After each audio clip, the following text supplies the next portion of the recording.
Hello and welcome back to another video. So today we're just going to focus on, I guess we would call it a turned female face or 3/4 female face. So once again attempting to do this with my really difficult camera setup. I don't know how people do this. I need to look this up. But so this is the same thing if you were looking both ways, you just reflect it. And similarly, I just want to start with, that was a really bad circle, a kind of loose circle. Remember, it doesn't have to be perfect. Mine is always really sketchy. And first thing, you want to do a curved line through this circle. And this is kind of just going to show you where the chin's going to be. This is just going to be just under half of the distance of halfway up your circle. Depending on how far across you put this curved line, that will just affect how turned your character's head is. I always like to give my character not too much of a turn, unless I'm drawing a scene and it makes sense for them to be looking more another way. But if I'm just drawing art myself, I don't like their head too turned, because then you kind of get more detail in on two eyes, and I like drawing eyes a lot, so I like both eyes to be visible. Then again, just under halfway, you're gonna draw another little curve. And this is again to kind of show me where I think my eyes are gonna end up being. You just wanna come ever so slightly curved. Ever so slightly. Like, I don't even know if it's really that visible there. It's almost straight, but ever so slightly curved, just because the female, or anybody's body, is not gonna be straight here. Then I like to do a tiny dip in for where the eyes would be, and round it off this way. Then a little ever so slight curve in, and it gets increasing as you go down, and then into the chin.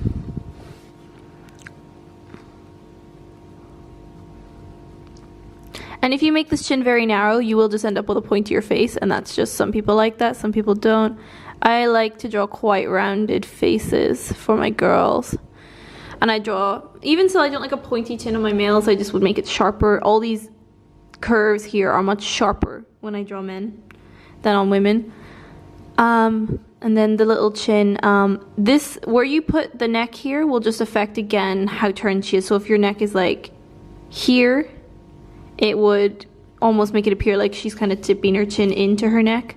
You make it slightly over here, it's kind of almost like she's turning back over her body.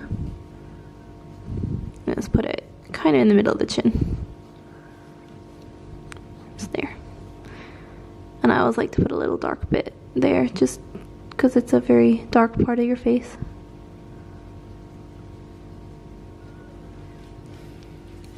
Right. So I'm just gonna clear some of my sketchy lines off. As I mentioned, I like to draw quite a few lines over the top of each other, just until I see exactly where I want to place something. And this is a really good way to get really nice neat curves as well, is to draw very lightly several kind of curves and see whether you want it to have the most extreme or the least extreme curve, because sometimes too big a dip in here can make a face look unpleasant too, but not enough. Can make it look just flat and not that pretty, I guess. I like to draw pretty. So once again, I like to start off with my lips. And that's just because I always know that my lips go just above the chin and within this tucked in region of the face. And that for me personally, let me just move this way and see if it focuses a bit better. That for me personally is why I choose to do the mouth first. You can do the eyes first if you like. Right, well, my camera has decided it wants to die soon, so we're gonna try and get through as much as we can, then I'll go plug it in and finish this off in just after that. So, the mouth. As I said, I like to do the mouth first. So I will have more detailed posts on mouths and features of the face at some point. But a sideways mouth, you want to remember that this side can't be too long, because it's kind of turned away from the camera. well, the camera, from whoever's looking. I just always, you can shade your lips in a bit later. I just always do it to kind of see if I like the shape that her lips are making and to see what expression it's giving her.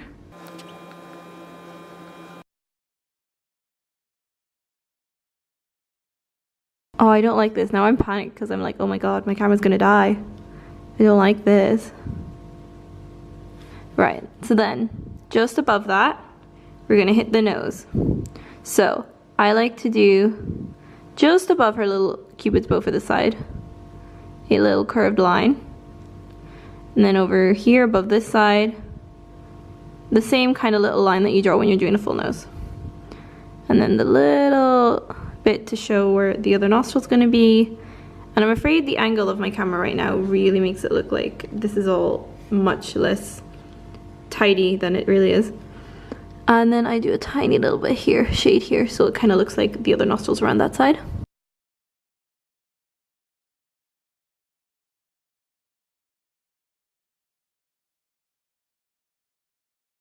This is what we've got so far. If my camera will now allow me to do some eyes. This eye is normally the easiest to start with because the other one is bent away. Again, it's just ever so slightly beyond where the curve of that nose was if you watched my last video. Drawing a sideways face is actually a little bit easier for people who can't get their eyes even. Your eyes don't have to be perfectly even because they're looking slightly different angles. It's the little outline of one eye. Now we're just going to go on and do the other eye. It always has to be, when her head's turned, this eye is going to be slightly shorter than the other eye. The angle I've gone for, you don't have to shorten it too much. But if her head was much more turned and this section was much shorter, say I'd drawn my curve here, this section of face would be much smaller. I will probably try to demonstrate that in a video tutorial at some point, the differences. Then this eye has to be much smaller. Not smaller, but shorter, like the distance here, it would be a sharper curve because the eye isn't supposed to be quite so visible. It would be on an angle. So, here's what we've got now.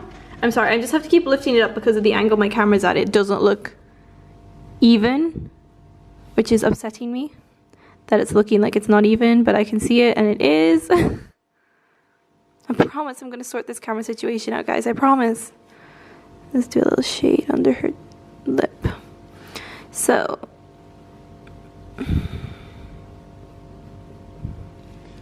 I'm kind of worried because I just have no idea at what point my camera's going to die.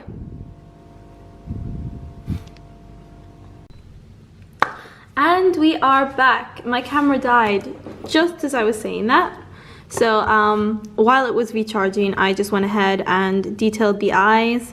As I said, I am going to do a specific video on eyes. I'll detail how to draw smaller eyes and then also do some on drawing larger eyes. I went in and drew the ear. So as I said in a previous video, the ear for a girl really just wants to kind of, the top of it be in line with her eye.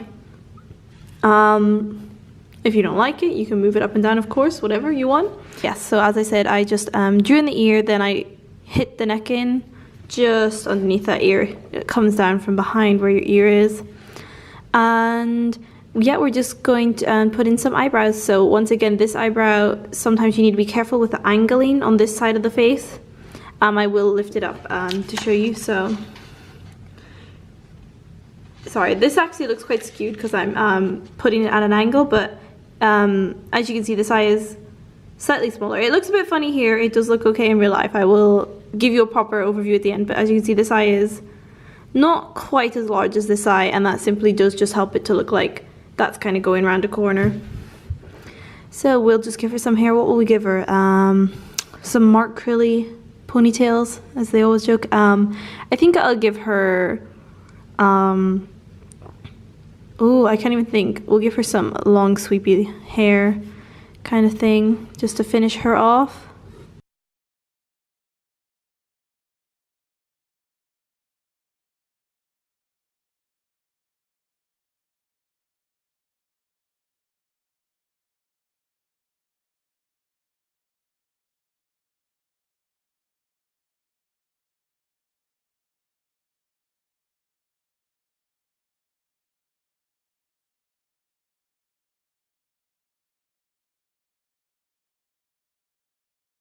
Alright, yes, so I could keep on shading her forever, but you don't want to be here forever, so let me just unhook my camera. It is literally just hooked under the table on a tripod. Yeah, so this is the finished look. But I hope this was helpful to you guys. As you may have noticed, I'm not a big stickler for drawing a lot of lines. I know some tutorials are much more, they outline things much more rigidly. It's like this line is where you must draw the mouth, and mine is more to do with the distances between curves on the face, such as I always put my eyes where I put this dint. But for me, that personally just helps me. Definitely play around, definitely lots of practice, and I hope that it did help you to get an insight, even if it was just a different perspective in addition to someone else's video as well. So enjoy your day. I will have more coming soon. I will also have some male faces coming soon, I promise. And I will try to point out in those videos how I make them look distinctly different from the female characters that I draw.